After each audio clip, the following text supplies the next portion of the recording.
5 livros para entender melhor o Brasil e o mundo, porque esse canal aqui não é só teologia, não. Esse canal também é tecnologia. Não, não é tecnologia. Esse canal aqui, ele também é um pouco de história do pensamento. E, bom, já que a gente não vai falar só de teologia, como que a gente entende um pouco melhor o ambiente no meio do qual a gente está, para que a gente também possa entender melhor como o texto bíblico se aplica no nosso contexto. Então, 5 dicas literárias para você avançar nessa pauta.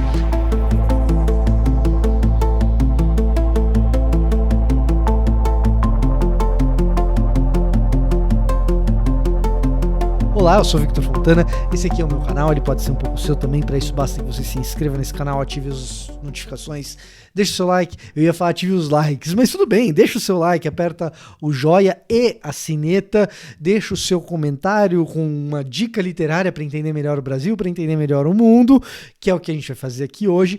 Se você acompanha a gente há mais tempo, você pode se tornar um membro. Você que já é membro, eu deixo o meu agradecimento. Se você quiser se tornar um membro aqui do canal, uma das coisas que eu tenho falhado um pouco, mas essa semana com certeza vai ter, é vídeo exclusivo. Vídeo exclusivo para membro com temas que, se eu colocar no canal, eu vou detonar o meu algoritmo e os próximos vídeos vão ser muito mal distribuídos, tá? Então, aguardem vídeos exclusivos, inclusive relacionados a este vídeo aqui. Se você ainda não é um membro e acompanha a gente faz tempo, fica feito o meu convite. Hoje eu queria falar dessas dicas literárias para a gente entender melhor o Brasil e o mundo, porque se você está um pouco mais de tempo num ambiente evangélico que estimula o pensamento, você já deve ter percebido que a gente tem um trabalho de entender o texto bíblico, fazer exegese do texto bíblico, e um outro trabalho de entender a cultura e fazer a tal da exegese cultural, para que a gente possa entender como que a gente aplica o texto bíblico no contexto no meio do qual a gente está. Para fazer isso com eficácia, com acurácia, eu vou sair um pouco da minha zona de conforto, que de fato eu falo muito melhor, estudo muito mais, tenho muito mais aprofundamento em teologia, em exegese bíblica do que em outras áreas. Mas, algumas vezes, alguns de vocês me perguntam a respeito da minha formação. Antes de fazer teologia, eu fiz jornalismo. Nesse contexto, é claro, foi me demandado ler e ler bastante. Eu ainda leio bastante, fora da teologia, fora dos estudos bíblicos, né? Dos estudos críticos, da crítica bíblica, fora dessas áreas, eu também concentro a minha leitura. E eu separei aqui hoje algumas coisas que me ajudam a entender melhor o mundo e a Bíblia. A primeira dica, e na medida do possível eu vou colocar tudo isso nos links na descrição para que você possa adquirir. A primeira dica é este livro aqui, de um brasileiro, economista e filósofo chamado Eduardo Gianetti, autor deste livreto chamado Auto Engano. Não um livreto, mas essa edição aqui é a edição de bolso da Companhia das Letras. Auto Engano. Por que Auto Engano? O Eduardo, ele é professor no INSPER, antigo IBMEC, onde eu fiz economia e desisti. Mas desenvolvi uma grande admiração pelo Eduardo a partir dos meus anos ali no IBMEC, atual INSPER, e começar por Auto Engano para mim é fundamental no tempo em que a gente vive, porque nós vivemos o tal do tempo das fake news, da pós-verdade, um tempo em que muita coisa que chega na nossa mão é informação equivocada, irreal, e ao mesmo tempo muita gente defendendo um estilo relativista de entender aquilo que é verdade e aquilo que não é. Então, o que é verdade para mim pode não ser verdade para você. Em Auto Engano, o Eduardo ele nos convida a fazer um autoexame e descobrir que aquilo que é verdade para mim pode não ser verdade, porque eu venho nutrindo uma espécie de engano a mim mesmo. Mentimos para nós mesmos o tempo todo. Então, se você quer começar a duvidar de algo, comece duvidando de si mesmo. É o Anti-Coach Eduardo Gianetti, num excelente livro para você, em primeiro lugar, entender que aquilo que é a sua opinião pode estar completamente equivocado. Eduardo Gianetti, Auto Engano, Companhia das Letras, vou procurar colocar na descrição. Você não entende, você precisa entender a si mesmo. Agora, você não entende nem o mundo, nem o seu país, sem entender um pouco da história do seu país.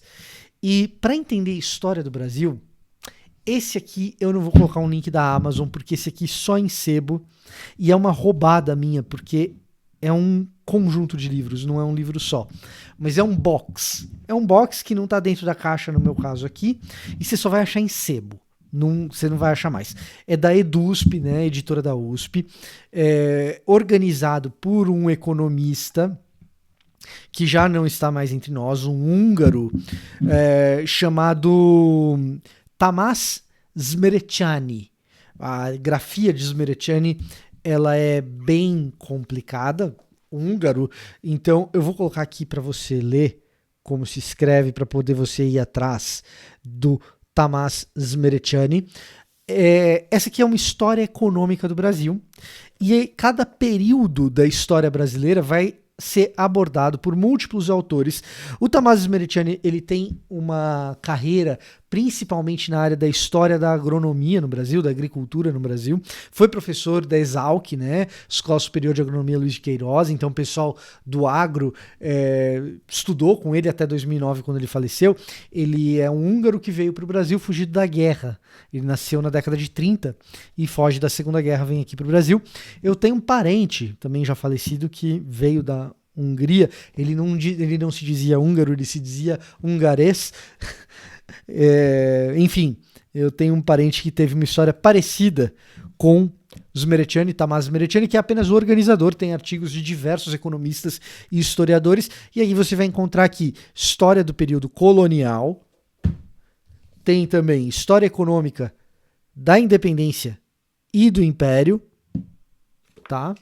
Esse aqui também é organizado junto com o José Roberto do Amaral Lapa, não é apenas o Szmeret-Csány, mas tá tudo aqui em torno do Szmeret-Csány. Aqui tem o Sérgio Silva junto com ele, História Econômica da Primeira República. Lembra da República do Café com Leite? Talvez você não vá se lembrar do lendário presidente Venceslau Braz.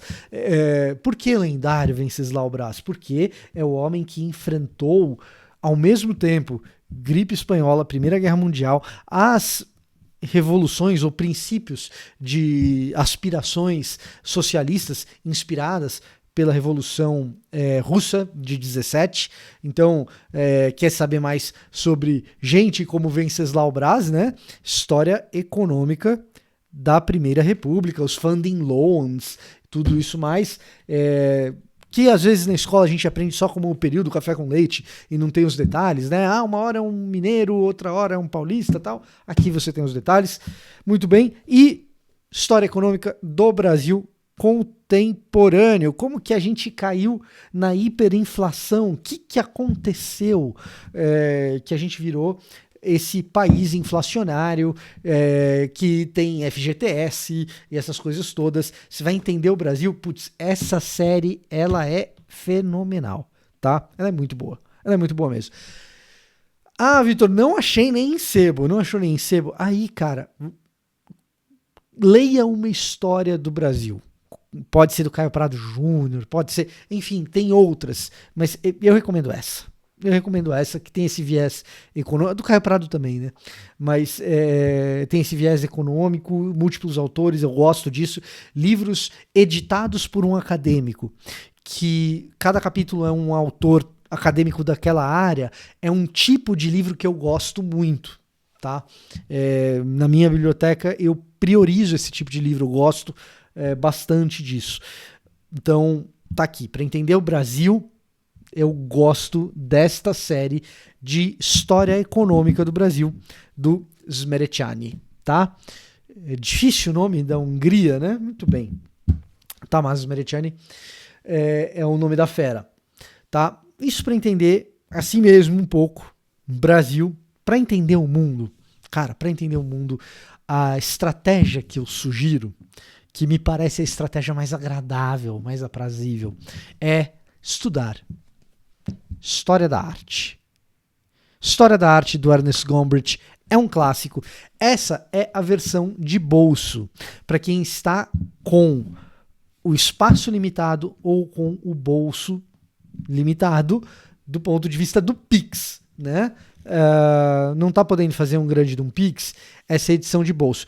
Tem uma edição grandona do Gombrich de História da Arte, que é exatamente o mesmo conteúdo, mas mais caro. Vale cada centavo gasto a mais, tá? Por quê?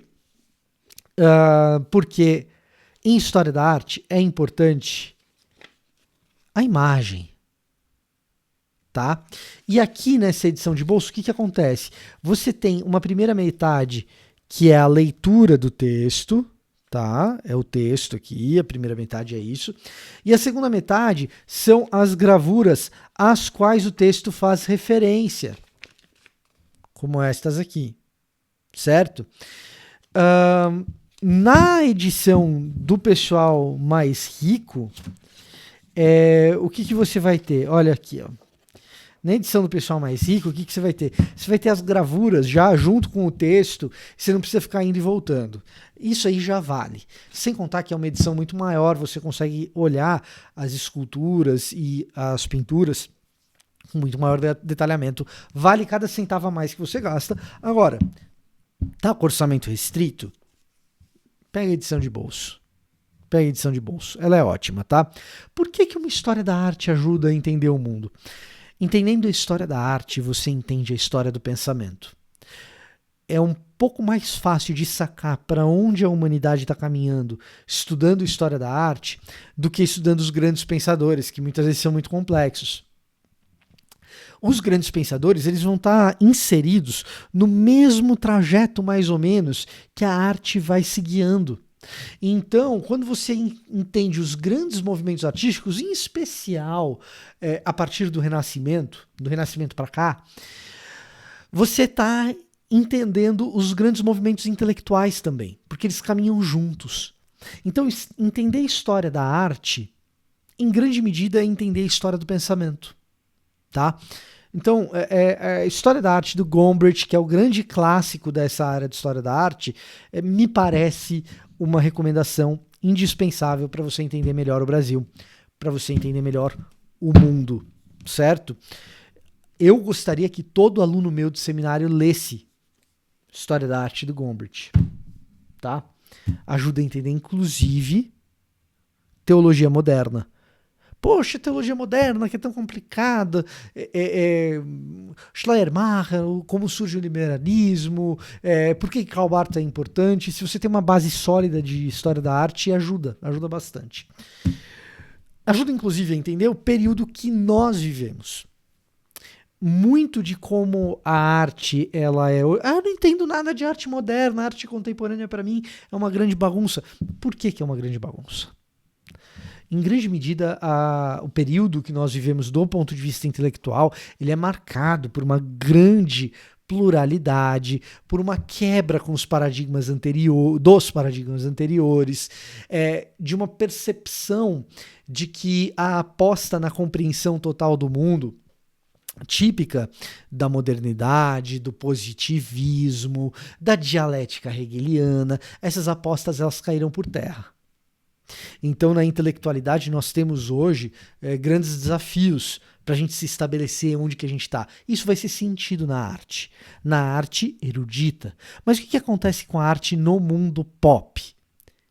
Bom, o mundo pop ele reflete um outro tipo de intelectualidade, que é uma intelectualidade mais pop. E reflete também, claro, um outro tipo de clima, que é um clima do consumo. A estetização do mundo, de Gilles Lipovetsky e Jean Serrois. Cara, aqui a gente vai entender muito do que eu expliquei no vídeo passado sobre a Balenciaga, as grandes marcas, os grandes fenômenos da cultura pop. Por que a arte virou a Marvel, virou Hollywood, e o que está por trás disso, o que se intenta com isso, como que o capitalismo ele se amolda a um capitalismo artístico, que é o que a gente vive hoje, tá? Nós temos hoje um capitalismo das artes em grande medida, e como que a gente entende esse capitalismo das artes? você vai encontrar aqui, na Estetização do Mundo, uma visão que ela é um pouco crítica desse capitalismo artístico, mas muito feliz em descrever como ele funciona e como ele afeta o tecido social, tá?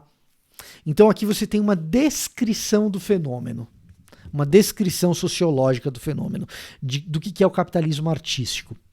E aqui, o último livro que eu recomendo é um exemplo contumaz de como esse capitalismo artístico toma forma. A Jornada do Escritor, do Christopher Vogler. A Jornada do Escritor, do Christopher Vogler.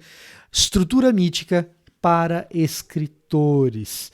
Cara, se este livro aqui descreve o fenômeno do ponto de vista sociológico, este aqui descreve o fenômeno do ponto de vista pragmático, como que você faz parte do fenômeno, como que você cria dentro desse fenômeno, dentro da cultura pop, tá?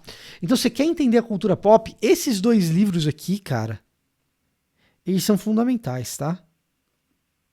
Esses dois livros aqui, eles ensinam muito do que é o período que a gente vive. Por isso que eu brinco que eu só vejo Marvel. E aí quando você lê esses negócios, a densidade te faz desejar alguma coisa um pouco mais leve. Ao mesmo tempo, o fenômeno Marvel, o fenômeno Star Wars, são fenômenos extremamente sedutores. Se você quer ser sedutor como Marvel e Star Wars, é a Jornada do Escritor, que está aqui, do Christopher Vogler. Tá certo? 5 livros para você entender melhor o Brasil e o mundo. Se você é membro do canal, você vai me ver falando especificamente de alguns desses livros aqui, tá? De temas específicos com vídeos exclusivos. Fica feito o meu convite para que você se torne um membro desse canal. Este era o meu recado para hoje, mas não vai embora. Dá uma olhadinha nesse outro vídeo que vai aparecer aqui na tela. E até a próxima.